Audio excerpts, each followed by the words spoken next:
Hey everybody, my name is Jennifer. This is Metatron speaking. I'm going to be doing a video today on Khonsu, so Egyptian god Khonsu, and also Norse god Odin. So it doesn't sound like they go together, but I will show you why they do. So this all started off with actually me having an interaction with Ra. So Ra, whose creator's energy, kind of lifted up both my shoulders and tilted my head up towards him, and I could feel him. He does this all the time, actually. He will like sprinkle this energy on me that feels like it's like gold glitter, and it feels amazing. And so he was doing that, and then my face turned into like a glowing golden bird head, which has happened before, but this was a different one. What he did to me is he turned me into Khonsu. Khonsu is depicted in Egyptian history as having I forget what kind of bird head it is, but he's got a bird head on the top half of him. So I look like Khonsu, and then all of a sudden, like Khonsu's there with me, and he gives me the chills. And so this is relevant for me because the only energy that ever gives me the chills is Archangel Michael. So when he did that, I was like, "What?" I was trying to figure this out. And so I was asking Ra, is Khonsu a version of God that includes Archangel Michael's soul? Because I know Khonsu as being like and here's where it gets complicated. I know Khonsu as being an incarnation or a variation of Metatron's soul or Metatron's energy. But technically, all gods and goddesses are a facet or a variation or a personality of God. And so Khonsu has always actually, come to think of it, Khonsu never really felt like Metatron to me. Now that I really think about it, I knew it was him. I knew he was contained within there.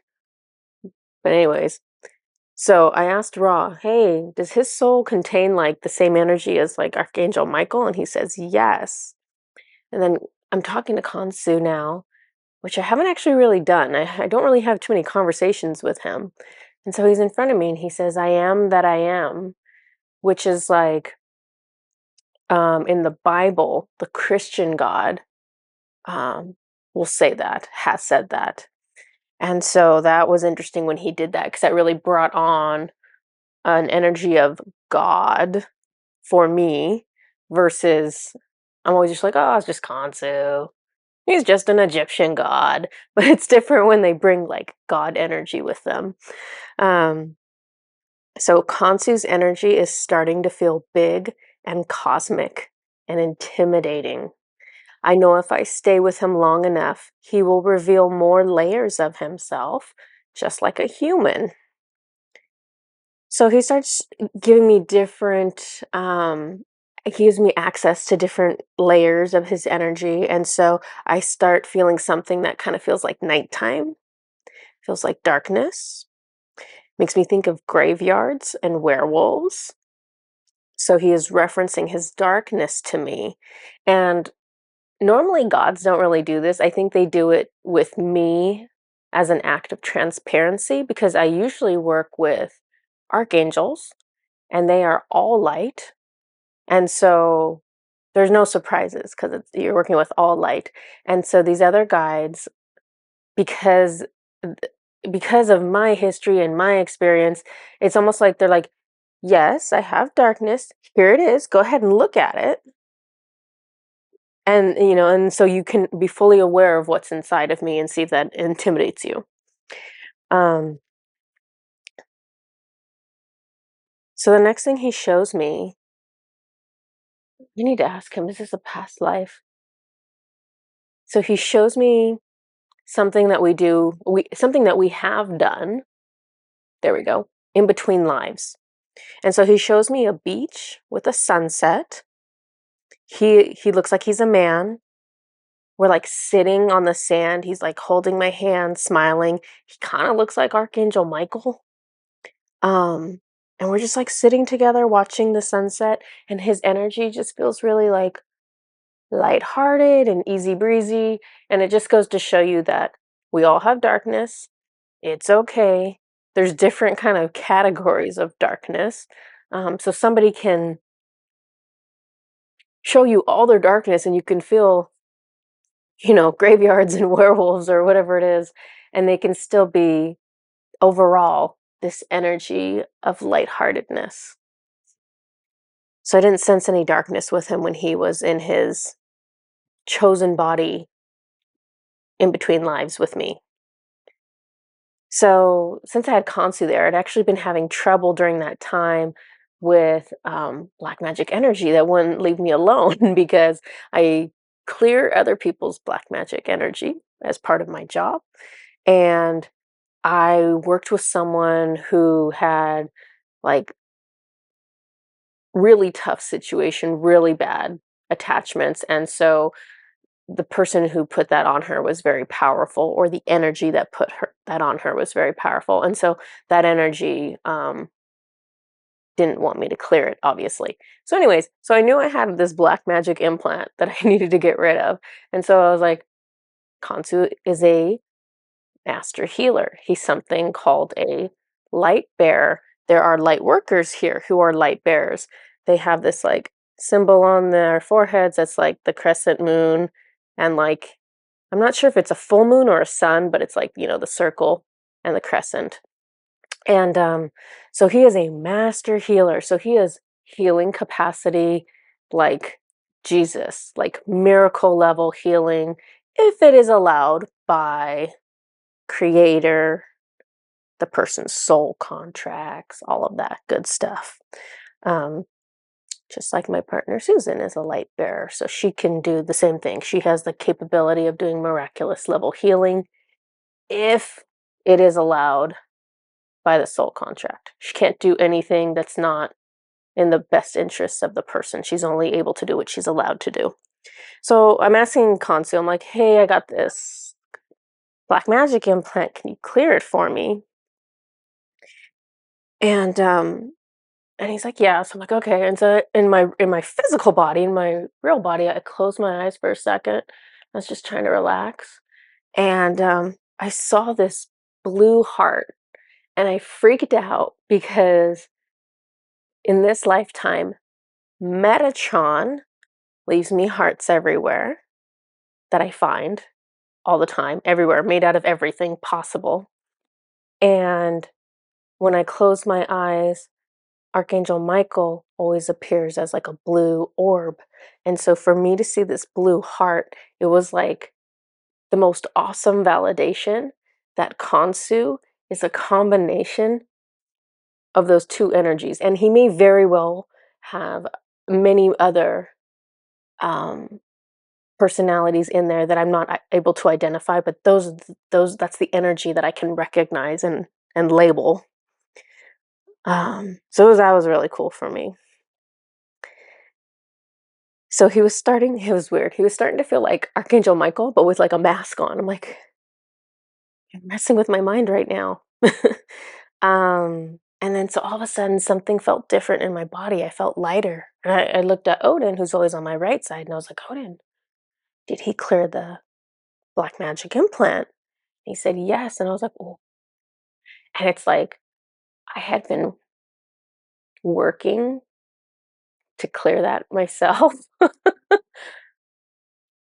for more time, for more days than I care to admit. And Khonsu just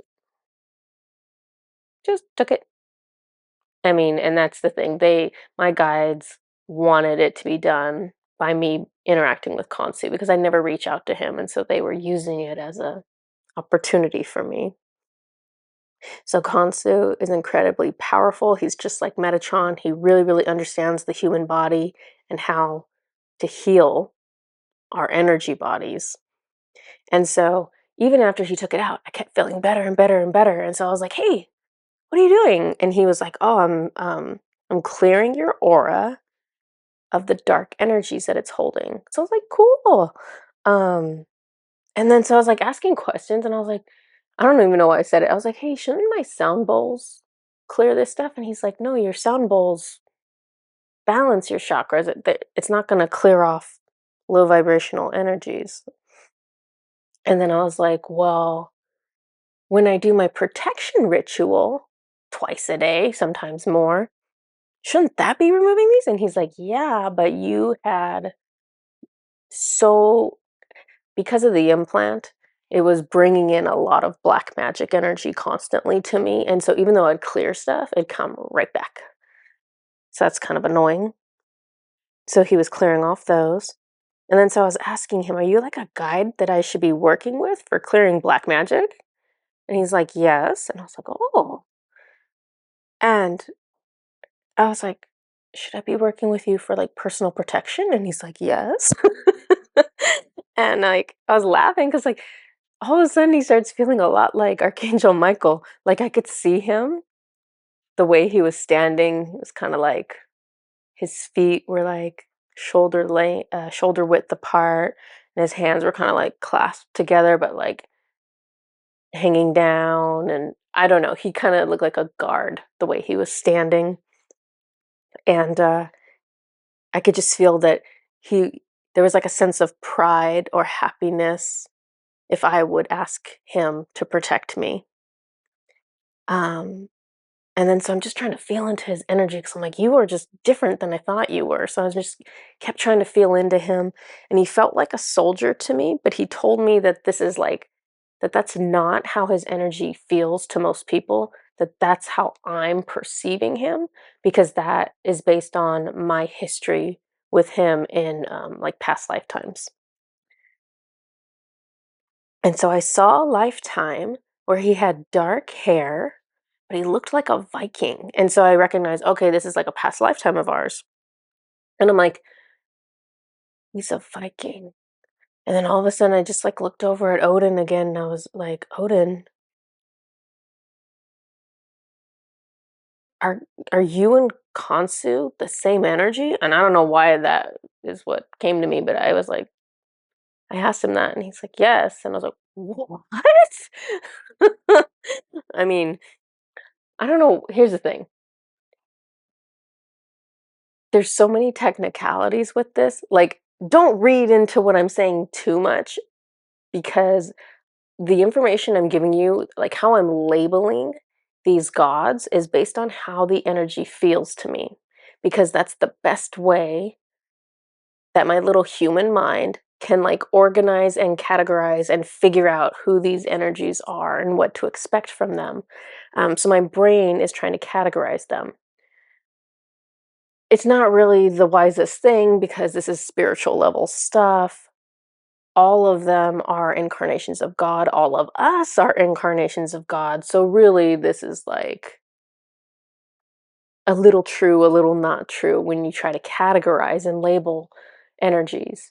Um, but basically, Odin was acknowledging that he has Archangel Michael type energy as part of his expression. And it does make sense because Odin is like my number one protector. He is a warrior, he is a fighter. Odin actually does feel to me like a grouchy Michael because Michael's always like so cheerful, like a grouchy Michael and Metatron combined. He actually does feel like that to me. Khonsu is like Kansu's got more layers to him. Kansu's got like some like a little mystery to him, a little raw, a little I'm not sure what it is yet. Might be like Anubis or there's something else there that makes him a little dark and mysterious. Um but anyways, so each version of a soul, because if you think of all of us are creator, all of us are a version of God. Each of us gets to choose like, okay, like what personality do I want to take on? What do I want to express in this lifetime? And so all of us are doing that. And sometimes we tend to like expressing ourselves in a certain way. We tend to like expressing ourselves as a female. We like to have female lifetimes, or we like to have um I don't know, I guess like Michael, like we tend to have like protective warrior type lifetimes. Okay. So that is my interaction with Khonsu. I had another interaction with Odin that I want to share with you.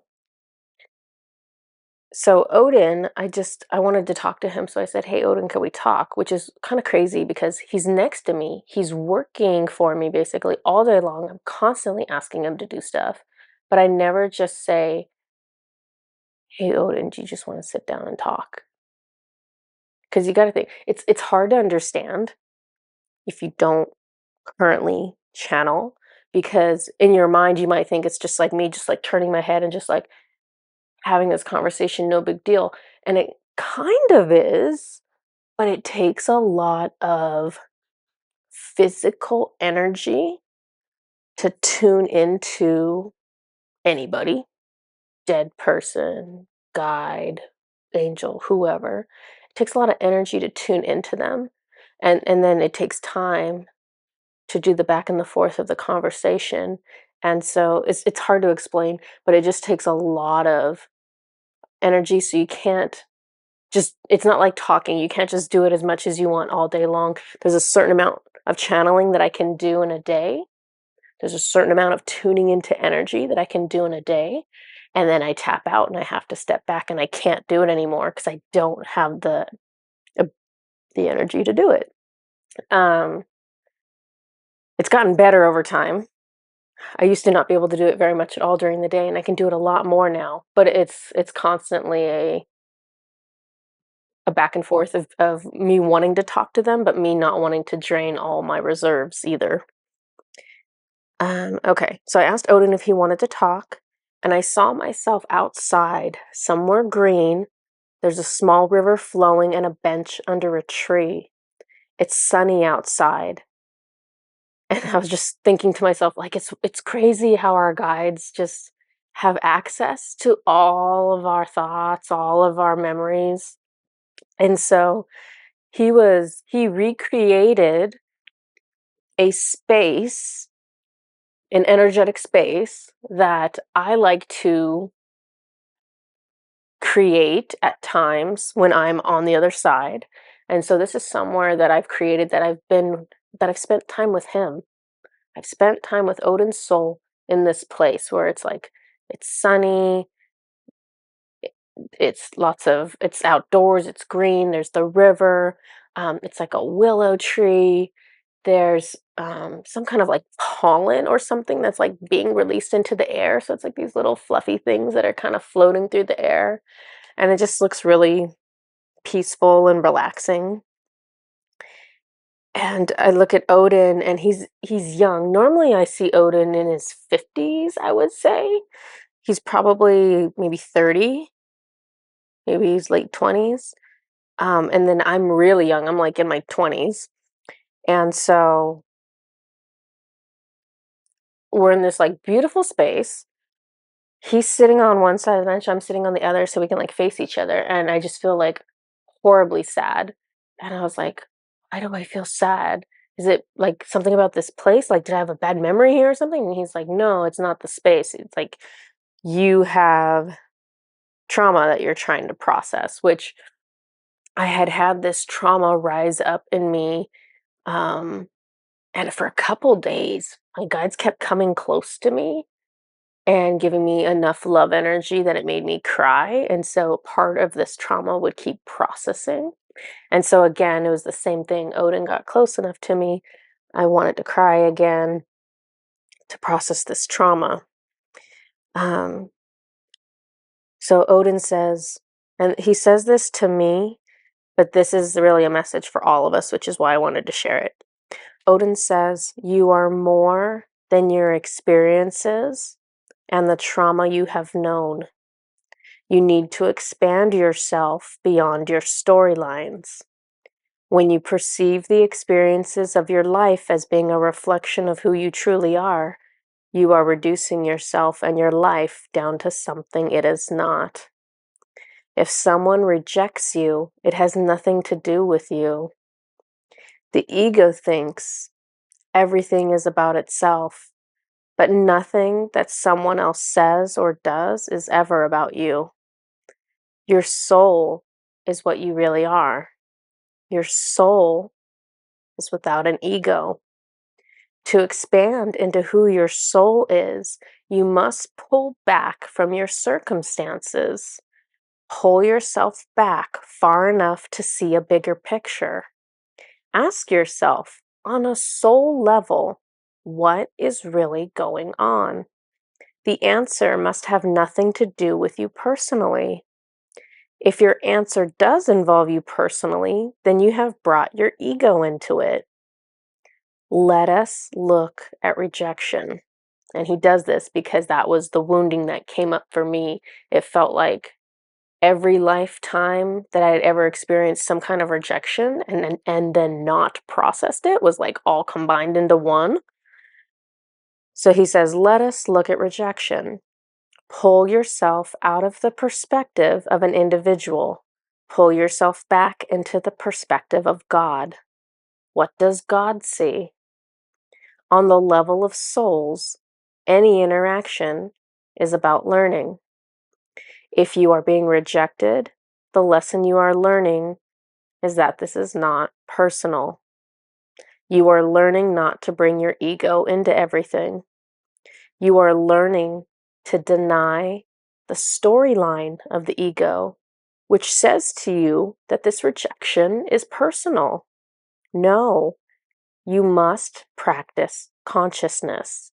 You must have a you must allow yourself to have a strong feeling, a strong emotion, a strong response, strong thought, and then be able to assess it from your soul's perspective and find that although you are having an emotional response to the experience, you can still choose to focus on the truth, which is that your soul is worthy, and whether someone else rejects you has no bearing on your value. If you trust someone and they break that trust, do not focus on why they did what they did. Focus on what you can learn from the experience that will make you more balanced and more compassionate. Do not fall into the trap of being angry or of allowing an experience to jade your outlook. This is a survivalist instinct and one that is based in ego. It is the hardening of the soul and the closing up of the spirit. The goal of each experience is to leave you with a learning that adds complexity to your soul and adds more love. Look back on your past difficulties in your life. When you look back, do you see how you love more now because of that experience? If you don't, then you haven't learned that lesson yet. When you fail to learn a lesson in life, the lesson will keep appearing in different ways to allow you another opportunity to gain the learning. This is not to say that the exact same situation will necessarily repeat, but an event that triggers the same emotions in you will continue to appear. Odin has given me 3 affirmations. So if you feel that you might have some trauma that you are ready to release, then I'm going to say 3 different affirmations and you can repeat after me if you would like.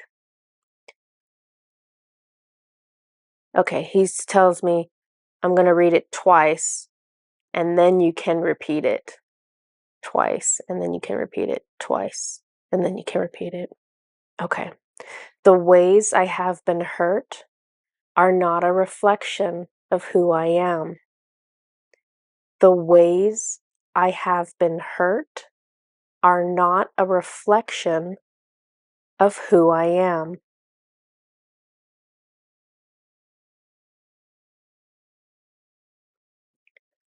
Someone else's choices have no bearing on the value of my soul. Someone else's choices have no bearing on the value of my soul.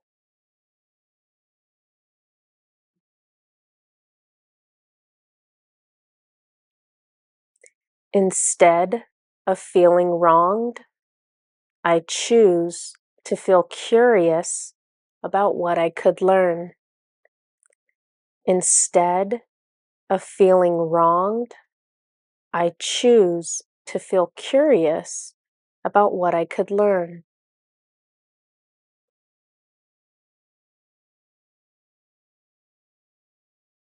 Okay, that is all that I have there. I just want to remind, well, I don't know if I'm reminding all of you. I might just be announcing to all of you. It just depends on what you've seen of my communications lately.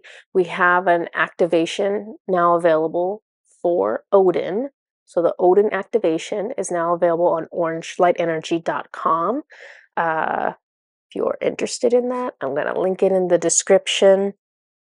And I have lots of other Egyptian god conversations that I'll be posting to you guys, probably in between some other things that are going on. I have like this backlog of stuff that I need to make videos and post to you guys. So I'm going to try to combine stuff wherever I can. But yeah, there might just be a lot of videos coming out lately, which is probably not a problem for anybody. So this is all I have for today. I'll see you guys later. Bye bye.